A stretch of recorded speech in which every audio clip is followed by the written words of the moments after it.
বাড়ি থেকে বেরিয়ে চলে আসলাম রন্ধামালি থেকে আরো 2 কিলোমিটার দূরে তিস্তার চরে। দেখলাম এখানে এসে সবাই বাদাম নিয়ে আসছে ওই পার থেকে। দেখো ভিডিওটা।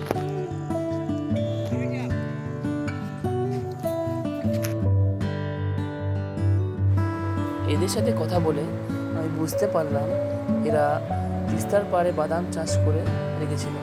সেখানে জল ওঠার কারণে তারা এই বাদামের বস্তাগুলো নৌকা করে এনে এখানে রাখছে, যাতে তারা শহরে নিয়ে যেতে পারে।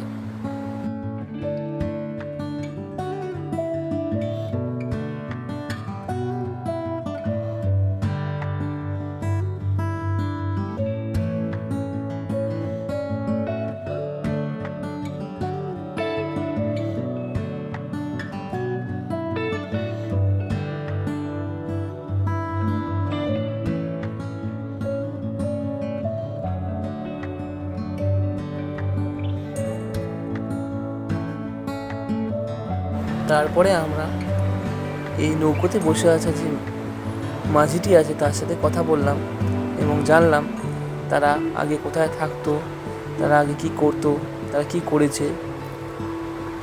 যাবে, হ্যাঁ, তারপর বরফ থাকবে ওই 1 সপ্তাহের মতো। বরফ শেষ হয়ে গেলে সাগর আসতে হবে। একটা ঢেউ মনে হচ্ছে যেন পাহাড় আসবে, নৌকা খালি এইরকম হবে, এরকম একদিনও তুমি বসে থাকতে পারবে। সুস্থ লোক তো তুমি মানে বমি এসে যাবে। আমার তো ঠাকুর আশীর্বাদে ঢেউয়ের জন্য। হ্যাঁ,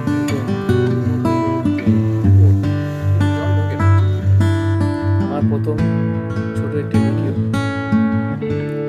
দেখার জন্য ধন্যবাদ।